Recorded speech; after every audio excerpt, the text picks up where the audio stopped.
وَنَبْلُوَنَّكُمْ بِشَيْءٍ مِّنَ الْخَوْفِ وَالْجُوعِ وَنَقْصٍ مِّنَ الْأَمْوَالِ وَالْأَنفُسِ وَالثَّمَرَاتِ وَبَشِّرِ الصَّابِرِينَ।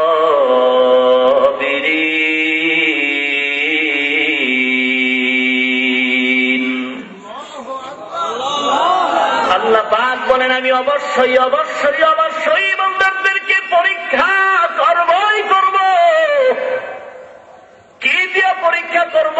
যারা ঈমানদার দাবি করবি, জান্নাত পাইতে চাও, নবীর শাফাত পাইতে চাও, তোমাদের উপরে মুসিবত আসবে, পরীক্ষা আসবে।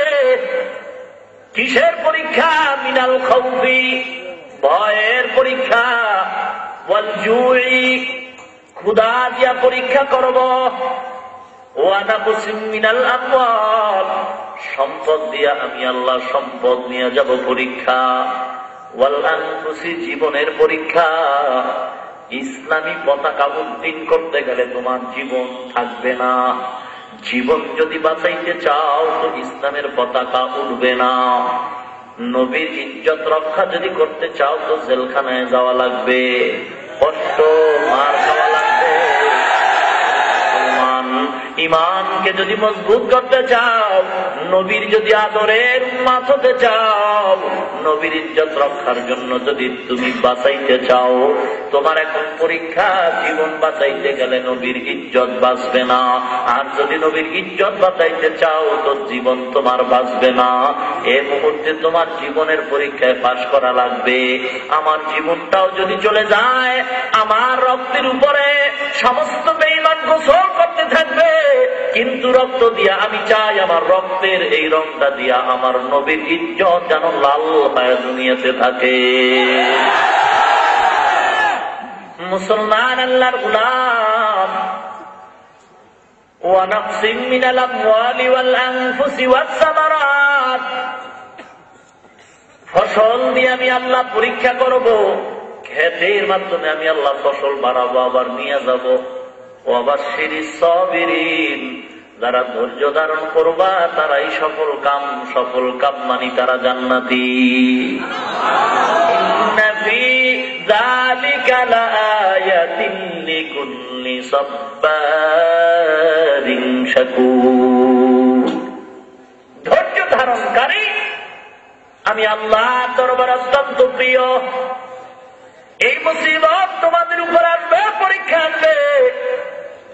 এমন কোন ইমানদার কবরে যায় নাই যার উপরে পরীক্ষা আসে নাই।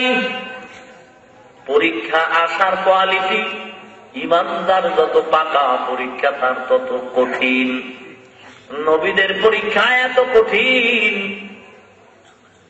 বাবায় তাকায় তাকে সন্তান পানির মধ্যে ডুবে যায়, অন্তর ভৈরে কান্না আসতেছে, সহ্য করতে পারে না।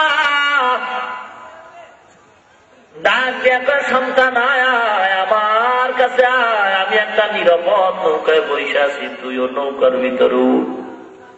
আল্লাহ ডাক দিয়ে সাবধান পয়গম্বর, আমি আল্লাহর গোলামির মধ্যে কোন শরীক চলবে না, তোমার সন্তানের পরিচয় থাকবে না। কারণ সন্তান আমি আল্লাহর ইজ্জতের জন্য জীবন দিতে চায় না। অতএব কারণে তোমার সন্তান হতে পারে, তবে তোমার আপন কিছু নয়। ওকে তুমি আর একবার ডাক দিবা বলে আমি আল্লাহ তোমার নবুয়তের দপ্তর থেকে নাম কাইটা দিব। মুসিবত করো, কত কঠিন মুসিবত। এই মুসিবতের মধ্যে যদি পার পাইতে চাও, পাস করতে চাও, আল্লাহ পাক বলেন আমি আল্লাহ স্মরণ করো। যা প্রয়োজন আল্লাহর কাছে চাও, আল্লাহর কাছে কোনো অভাব নাই। মানুষের কাছে চা লাভ নাই, কারণ মানুষের কাছে চাইলে বিরক্ত হয়, রাগ হয়, বেজার হয়। মুসলমান আল্লাহর কাছে চাও, আল্লাহ রাগ করেন না, বেজার হন না, কারণ আল্লাহর কোনো অভাব নাই। এ আল্লাহর গোলাম, তুমি আল্লাহর কাছে চাও, মাজারে চাইয়াও কোনো লাভ নাই, মাজারের কাছে চাইলেও কোনো লাভ নাই। মাজারওয়ালাও ঠেকা আমার আল্লাহর আদালতে। মাজারালাকে এক সময় পিসাব ছিল, এই তো। আচ্ছা, বর্তমানে যারা পিসাব আছে, আপনারা মুরিদ যারা আছেন, পিসাবের কাছে গিয়ে এখন পিসাব আমার 10 লাখ টাকা দেন, দিব? আমার একটা বিল্ডিং করে দেন, দিব? চিন্তা থাকতে দিব না, মরার পরে দিব কেমনে? চিন্তা করেন তো। জিন্দা থাকতে আপনাকে দেয় না, বরং কৌশলে আপনার দেখায়। কি বলেন? বহু কৌশল করে আপনার দেখাইতেছে, আপনাকে দুনিয়া থাকতেই দেয় না, মরার পরে কি দিব? কি আজীব ব্যাপার। হে আল্লাহর গোলাম, 2 নম্বর কথা, মাজারে চাও কেন? আল্লাহ দেওয়ার ক্ষমতা নাই, এই জন্য।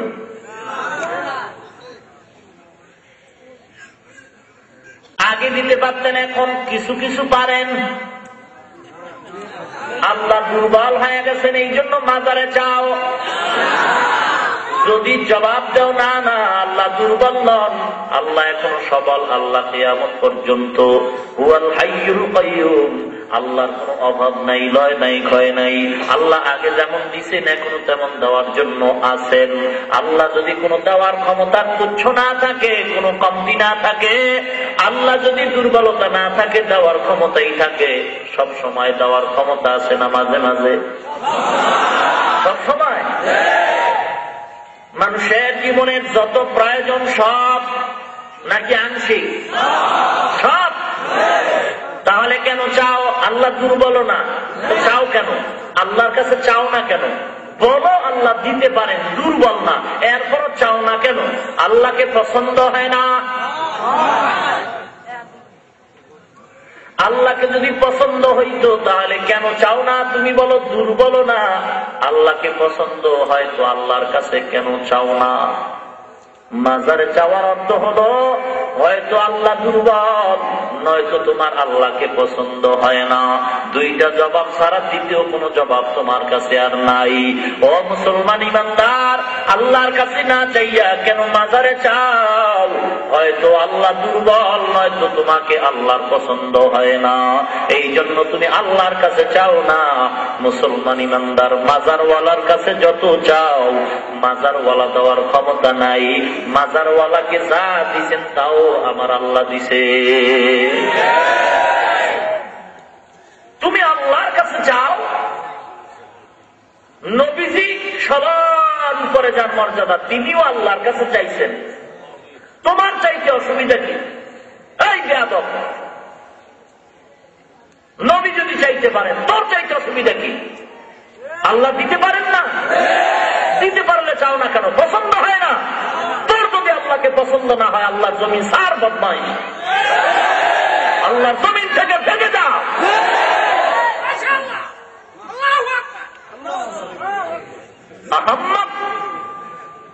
আল্লাহকে যদি পছন্দ না হয় তো আল্লাহর দেওয়া পানি পান করো কেন? বেহায়া। আল্লাহকে যদি পছন্দ না হয় তো আল্লাহ দেওয়া জমিনের ফসল খাও কেন? এই যে খারাপ।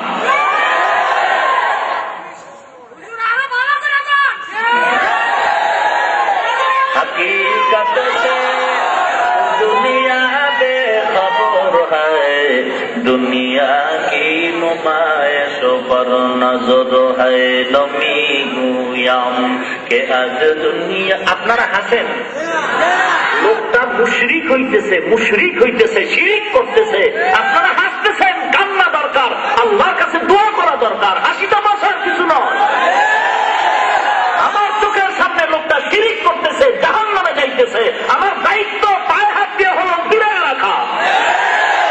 हकीकत से तू दुनिया बेखबर है, दुनिया की नुमाइश पर नजर है, नमी गोयम के आज दुनिया जुदा बाश बहारोकारे के बाशी बा खुदा बाश, जिससे दुनिया आज खुदा गाफिल बुदन मैं खमाशो नकरा हो पर जिंदोजान, दुनिया में हो दुनिया का तलबगार नहीं हो, दुनिया में हो दुनिया का तलबगार नहीं हो, बस गुजरो खरीदार नहीं हो, बाजार से गुजरो खरीदार नहीं हो।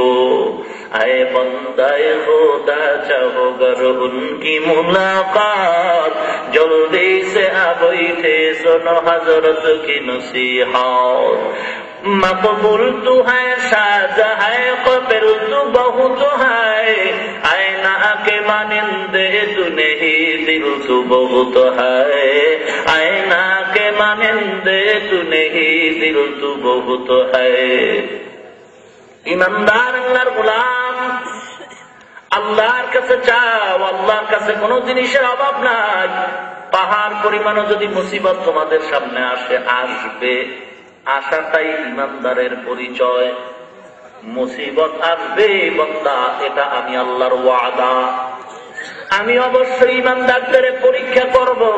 এই পরীক্ষায় যদি পাশ করতে চাও, আল্লাহ স্মরণ করো, ইনশাআল্লাহ পাশ করবা।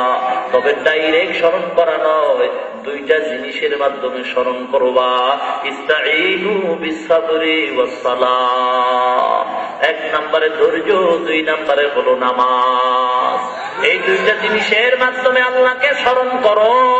আল্লাহকে যদি স্মরণ করতে পারো ইমানদারেরা, আমার মাওলায় ধৈর্য আর নামাজের বিনিময়ে পাহাড় পরিমাণ সমস্যার সমাধান একটা সিজদার মাধ্যমে সমাধান দিয়ে দিবে।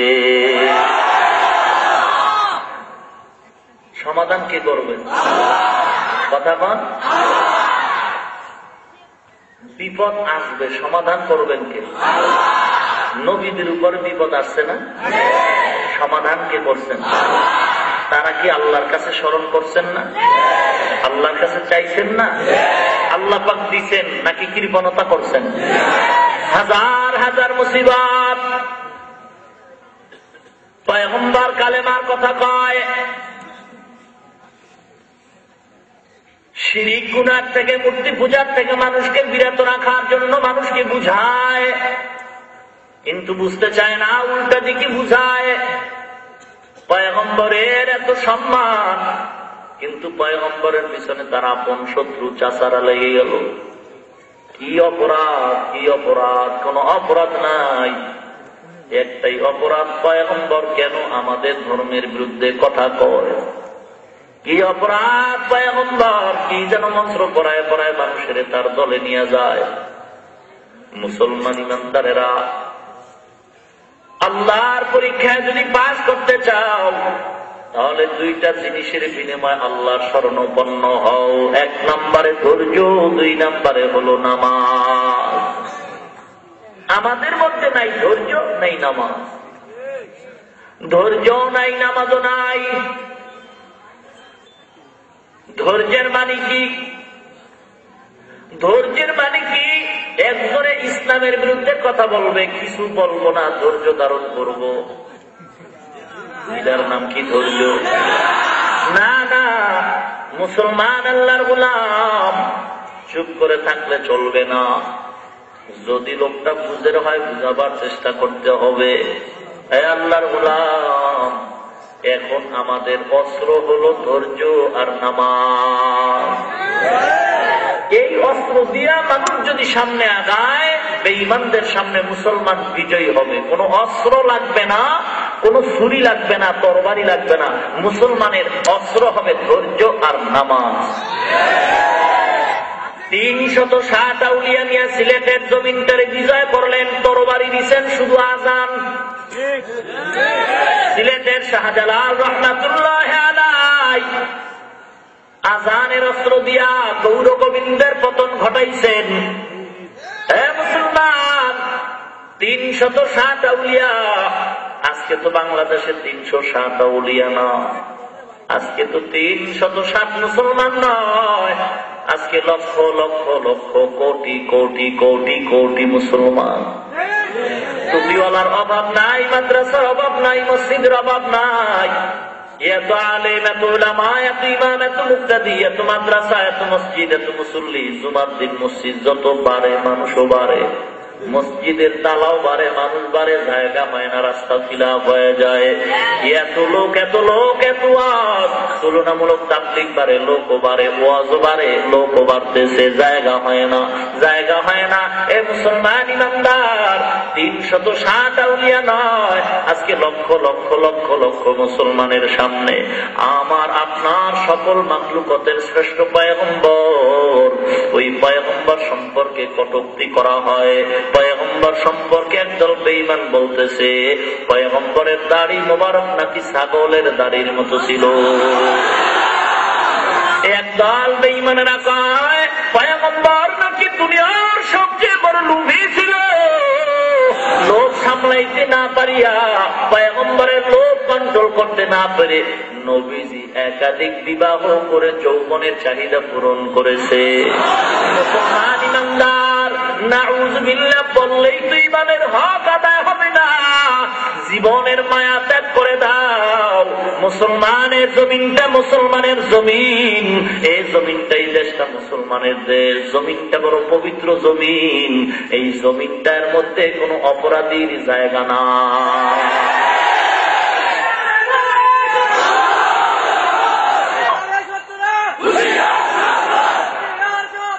মুসলমান ইমানদার, এই জমিন এত পবিত্র, এত পবিত্র, এত পবিত্র জমিন, জমিনে কোন অপরাধীর ঠাই নাই,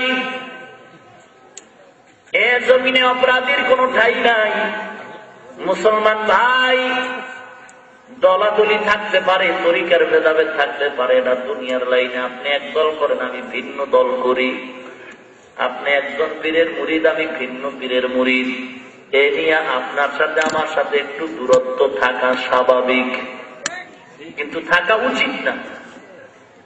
আপনি এক দল করেন, আমি অন্য দল করি, আপনি একজন পীরের মুরিদ, আমি ভিন্ন পীরের মুরিদ, এ নিয়ে একটু দলাদলির মধ্যে দূরত্ব থাকা স্বাভাবিক, কিন্তু নবীর বেলায় কোনো দূরত্ব থাকা উচিত না। আপনি এক দল করেন, আমি ভিন্ন দল করি, আপনি আওয়ামী লীগ করেন, বিএনপি করেন, জাতীয় পার্টি করেন, যে কোনো দল করেন, এটা আপনার ব্যক্তিগত ব্যাপার।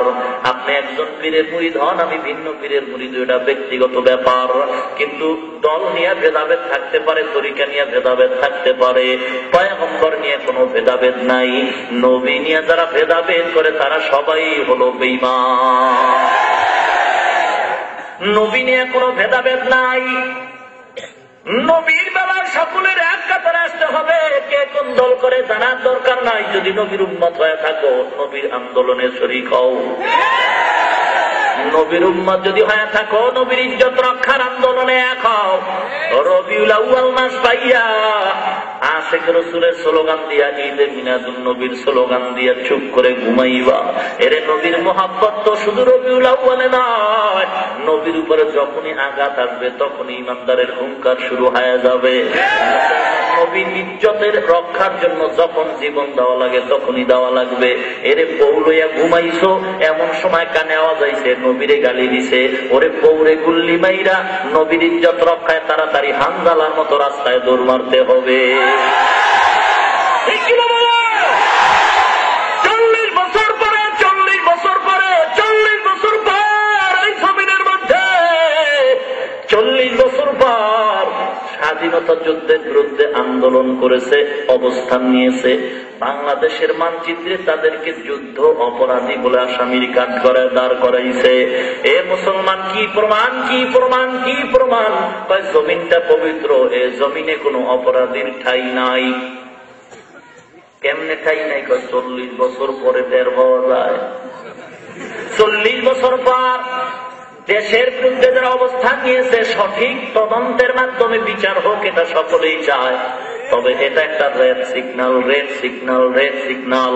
ভালো করে শুনে নাও, এই যুদ্ধ অপরাধীদের বিচার হওয়ার মানে হইল জমিনটা পবিত্র, এ জমিনে কোনো অপরাধীর ঠাই নাই। 40 বছর পরে আসামির কাঠ গড়ায় যদি দাঁড়াইতে হয়, অপরাধের শিকারের বিচারের কাঠ গড়ায়।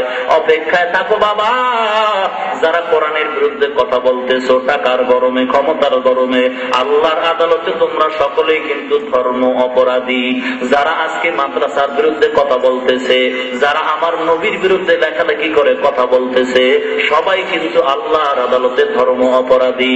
মুসলমান আল্লাহর গোলাম, যুদ্ধ অপরাধীদের বিচার হবে, তবে এটাও আমরা মুসলমান হিসাবে দাবি জানানো লাগবে। ওরে যুদ্ধ অপরাধীদের বিচারের জন্য রাত নাই, দিন নাই, খানা নাই, ঘুম নাই। যদি শাহবাগ সারা দেশ গরম হতে পারে, সবাই যদি ঘুমায় থাকতে পারে, ইজ্জতের আন্দোলনের জন্য, আমার নবীর ইজ্জত রক্ষার জন্য, আমার নবীর ইজ্জত রক্ষার জন্য কাফনের কাপড় কিনা রেডি হয়ে যাও। আমার নবীর ইজ্জত রক্ষার জন্য কাফনের কাপড় কিনা রেডি হও। শাহবাগীদের সাথে একমত হইয়া স্লোগান দাও। ওরা যদি অপরাধীর জন্য রাস্তাঘাটে থাকতে পারে, রাত নাই, দিন নাই, খানা নাই, ঘুম নাই, আমরাও তাদের সাথে একমত হয়ে স্লোগান দিয়া রাস্তায় নাই না যাও। নবীরে যারা গালি দেয়, নবীর বিরুদ্ধে যারা দুশ্মনী করে, এদের জন্য আলাদাভাবে ধর্মীয় একটা অপরাধ ট্রাইব্যুনাল কায়েম করা লাগবে। ধর্মীয় অপরাধ ট্রাইব্যুনাল কায়েম করে নবীদের দুশ্মনদেরকে ফাঁসির মঞ্চে ঝুলাইতে হবে। না ঝুলানো পর্যন্ত বিবির থেকে বিদায় নেয়, মায়ের থেকে বিদায় নেয়, ছেলের থেকে বিদায় নেয়। আমি নবীর ইজ্জত রক্ষার আন্দোলনের জন্য কাফনের কাপড় নিয়ে ময়দানে নেমে গেছি। নবীর দুশ্মনের বিচার ধর্মীয় অপরাধ ট্রাইব্যুনালে যতক্ষণ পর্যন্ত হবে না, আমি নবীর উম্মত, আমি ঘরের দরওয়াজায় ফিরিয়া কখনো যাব না, যাব না, যাব না।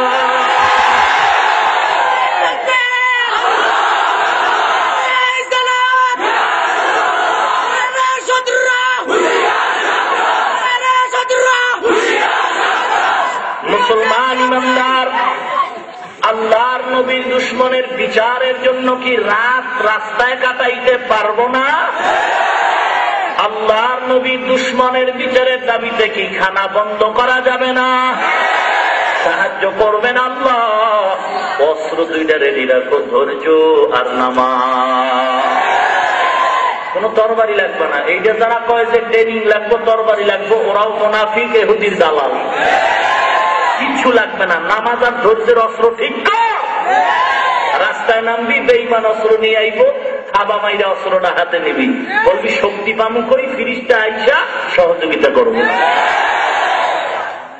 আমল ঠিক কর, দাড়ি কামাইয়া চুলগুলি বেঈমানদের মতো রাইখা, শার্ট প্যান্ট টাই গলায় লাগাইয়া, এরপরে ঘরে টিভি চালাইয়া সুদের খাতায় নাম লেখাইয়া কিয়ামত পর্যন্ত ইসলামী বিপ্লবের গান গাইতে পারবি। কপালে ইসলামী বিপ্লব দেখবি না, দেখবি না। মার খাইয়া মরবি, কিন্তু ইসলাম দেখবি না। ইসলাম যদি দেখতে চাও, মাথার তালু থেকে পায়ের তালু পর্যন্ত আগে নবীর সুন্নাত দিয়ে সাইজ কর।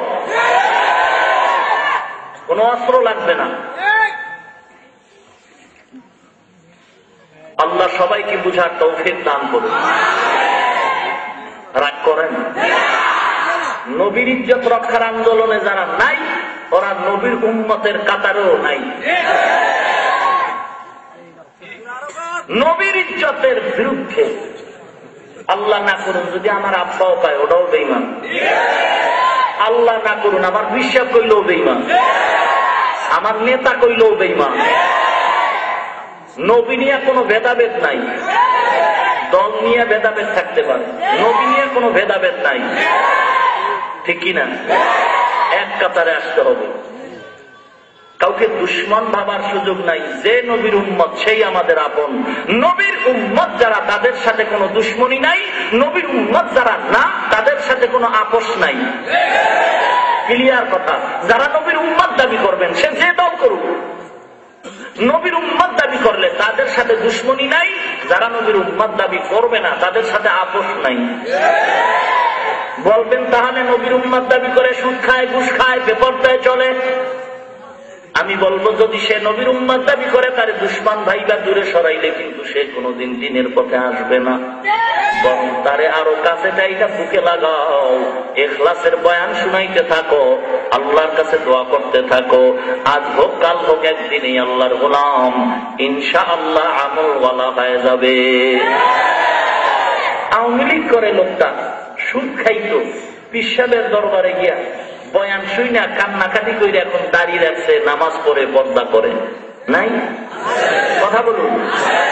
এখন যদি তাদেরকে মনে করি যে না এরা দুশ্মন, এদের দূরে সরাও, তো দূরে সরাইলে লোকটা তো দিন যা পাইতো এখন মোটেই পাবে না। তাকে দূরে না সরে আরো কাছে আনতে হবে। যদি সাইরা দেখে তো নাস্তিকরা ওদেরকে গ্রাস করে ধরবে। ওদেরকে যদি দুশ্মন ভেবে দূরে সরাই দিত, বেঈমানরা ওদেরকে হাতিয়ার বানায় আমগো পিটাইব। এই জন্য ওদেরকে দূরে সরানো যাবে না, শত্রু ভাবা যাবে না, কাছে আনতে হবে। ওদেরকে আমাদের লাইনে আইনা নবীর ইজ্জতের রক্ষার আন্দোলনের সামনে ঢাল বানাইতে হবে। কি আজীব ব্যাপার, মানুষ বুঝে কি? উল্টা দিকে ভালো বুঝে। দুশ্মন ভাইকে যদি দূরে সরাই দেয় তো তো নাস্তিকরা গ্রাস করতেছে। চতুর্পার্শ্বে ইহুদি খ্রিস্টান ভারত, চতুর্পার্শ্বে ইসলামের দুশ্মন। তাহলে দুশ্মন ভাবতো কেন? যেই লোকটা নামাজ পড়তেছে অবশ্যই তার মধ্যে ঈমান আছে। এখন বাকি হইল আকীদার ভেজাল, বাকি রইল আমলের ভেজাল। দুশ্মন ভেবে সমাধান হবে না, বরং আমার ব্যবহার আরো সুন্দর করে তার কাছে আনতে হবে। আমি যেই হুঙ্কার দিয়ে আগাইতে না পারবো, ওই যুবক তার চেয়ে বেশি পারবো, ঠিক কিনা? দুশ্মন ভাবা যাবে? তাকে কাছে আনতে হবে, তার সাথে মিলতে হবে। মিলার অর্থ আবার এটা দইরা নিয়েন না ওরা পায়খানা খাইবে আপনিও খাবেন, এই অর্থ নিয়েন না। আবার যে হুজুরে কইছে মিলতে হবে, কাছে আনতে হবে, বুকে লাগানোর মানে এটা নয় ওরা পায়খানা খাইবে আপনিও খাবেন। ওরা যদি আল্লাহর আইনে কোনো অন্যায় করে, ওই অন্যায় থেকে আপনি তো ফিরে থাকবেনই, ওকে ফিরাবার আপ্রাণ চেষ্টা পাও ধৈর্য হলেও করতে হবে।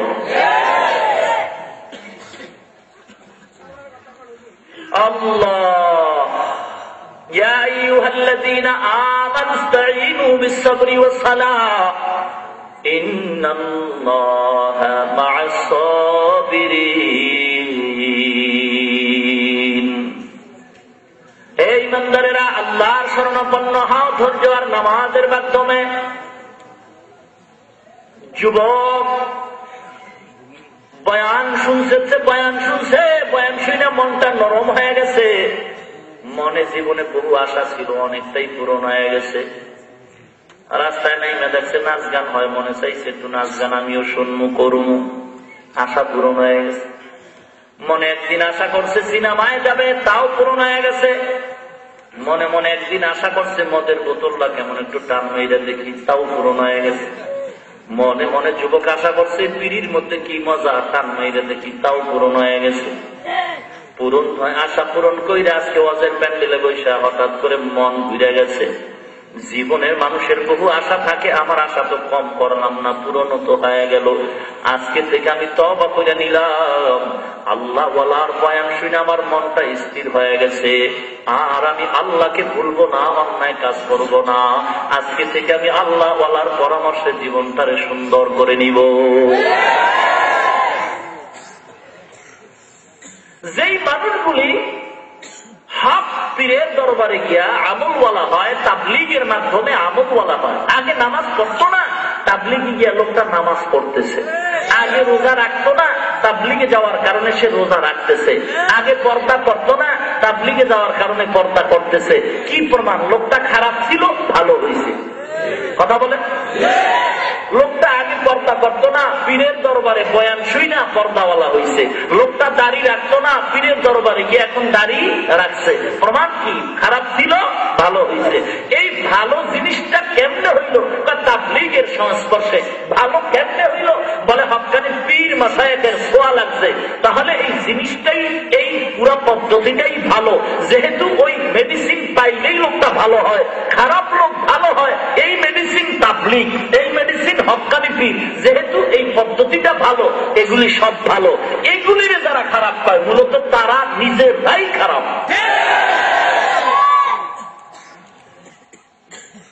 তাবলীগ করে কেউ বেপরদাওয়ালা হয়েছে, গাঁজাখোর হয়েছে, হারামখোর হয়েছে, বিশ্বাস হক্কানি আল্লাহওয়ালার মুরিদ হয়ে কেউ বেপরদাওয়ালা হয়েছে? লোকটা ভালো হয়েছে। ভালো হইলে খারাপ কেউ কেন? তুমি খারাপ। আশ্চর্য ব্যাপার, নামাজ পড়তো না, এখন নামাজ পড়ে। আর যদি এমন হয় যে পিসাবের দরবারে গিয়ে আগে বিড়ি টানতো, এখন গাঁজা টানে। হ্যাঁ, আগে বিপদটায় এত চলতো না, এখন বেশি চলে। আগে মদের বোতল থাকতো সপ্তাহে একটা, এখন ডেলি 2টা। তো বুঝা গেল লোকটা খারাপ হয়েছে। লোকটা কি হয়েছে? তখন বলা যায় যে ওই যেখানে গেছে ওই দরবারটাই খারাপ, এখানে বলা যায়। কিন্তু একচাটিয়া এই কথা বলার সুযোগ নাই যে পীর মুরিদি শিরিক, তাবলীগ ভালো না। যে বলবে আমি বলবো সে নিজেই ভালো না। আর এরকম বলনেওয়ালার অভাব নাই। ইমামে আজম আবু হানিফা রহমাতুল্লাহ আলাইকে যেই লোকটা মুনাফিক বলতে পারে, কি না পারে? ইমামে আজম আবু হানিফা রহমাতুল্লাহ আলাইকে মুনাফিক বলে। খাজা মঈনুদ্দিন সম্পর্কে মন্তব্য করে গাজা মঈনুদ্দিন। এই বয়ান করতে গিয়া জনমের মতো জোতা পেটা খাইয়া জীবন নিয়ে কোন রকম বাইসে আছে। তথাকথিত বড় আলেম, দেওবন্দে লেখাপড়া করছে, বড় বড় ঢাকার বড় বড় মাদ্রাসায় হাদিস পড়াইছে। আজকে না জানি ইহুদির দালাল হয়ে টাকায় বিক্রি হয়ে গেছে।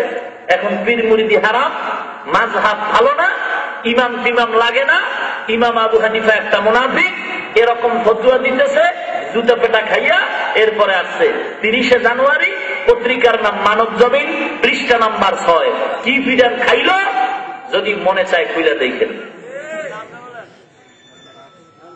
খুব সাবধান আমাদের সমাজে।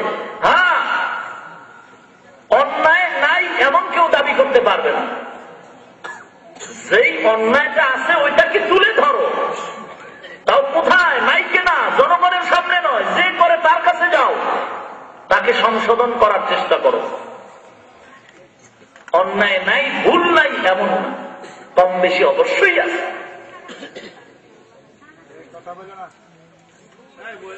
যুবক এবার বয়ান শুইনা রেডি হয়ে গেছে, তওবা করছে। আল্লাহ, জীবন ভর বড় অন্যায় করেছি গো আল্লাহ, আজ আমি তওবা করতেছি গো আল্লাহ, আর জীবনে নামাজ বাদ দিব না, পর্দা বাদ দিব না।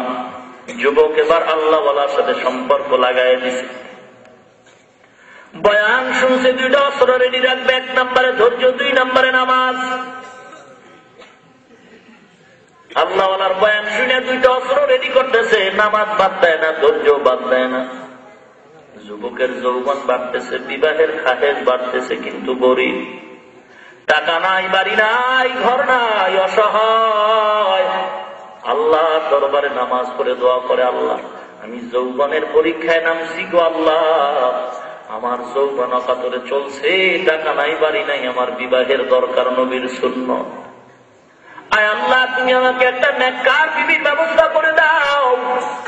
আল্লাহ দরবারে দোয়া করছে, আল্লাহ পাক ব্যবস্থা করে দিচ্ছেন। যুবক, অমুক এলাকার এক গরিব বাড়ি আছে, ওই বাড়ি যাও।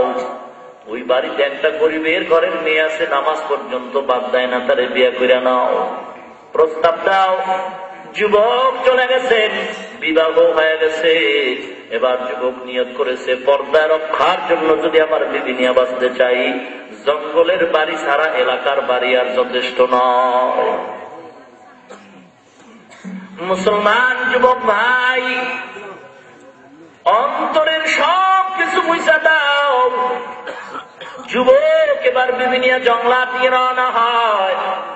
আল্লাহর মুহাব্বত রক্ষার জন্য, পর্দা রক্ষার জন্য জঙ্গলায় চলে গেছেন। ছোট্ট একখানা ঘর, জীবন যাপনের জন্য টাকার চাকরি নিছে, এক গরিব বড় লোকের বাড়ির চাকর হয়ে গেছে। তবে হালাল পন্থায় কামাই করে বাঁচতে চায়, এজন্য কাজ নিল। বিবিরে রান্নার পানি আগায় দেয়, গোসলের পানি আগায় দেয়। যুবক মালিকের বাড়ি চাকরি করে, বেতন যা পায় তা দিয়া নিজের জীবন চালায়। কিছু টাকা জমা করে নিজেও কিছু জমিন কিনল, মালিকের জমিনের চাষাবাদ করে। যুবক নিজের টাকা দিয়া জমিন কিনিয়ে তারও চাষাবাদ করে। কোনদিন টাকা পয়সা জমা একটা গাভী কিনিয়া গাভীর দুধ বাজারে বিক্রি করে মোটামুটি সংসার চলতেছে। কিন্তু বান্দার যতই দুনিয়ার কাজে লাগিয়া যা, আজান হলে বান্দার নামাজ বা জামাত তরক হয় না, নামাজ বন্ধ হয় না। এ যুবক ভাই, কয়দিন আর দুনিয়াতে থাকবা? পত্রিকায় দেখো না কত যুবকের মরণ। এমন কোন দিন নাই যুবক পানির তলে পড়ে মরে না, হুন্ডার তলে পড়ে মরে না, পাশের তলে পড়ে মরে না। কয়দিন আর বাঁচবি যুবক ভাই? অহংকারী অন্তর থেকে দূর করে দাও, তওবার সময় আসছে। ঈমান নিয়ে কবরে যদি যেতে চাও, আল্লাহ ওয়ালাদের সংস্পর্শে যাও, আমলটারে সুন্দর করে নাও। কারণ আমল যদি সুন্দর না হয়, অন্ধকার কবর তোমার জন্য জাহান্নামের টুকরায় পরিণত হবে। মুসলমান ইমানদার, মিথ্যা বলি এরকম মনে করিও না।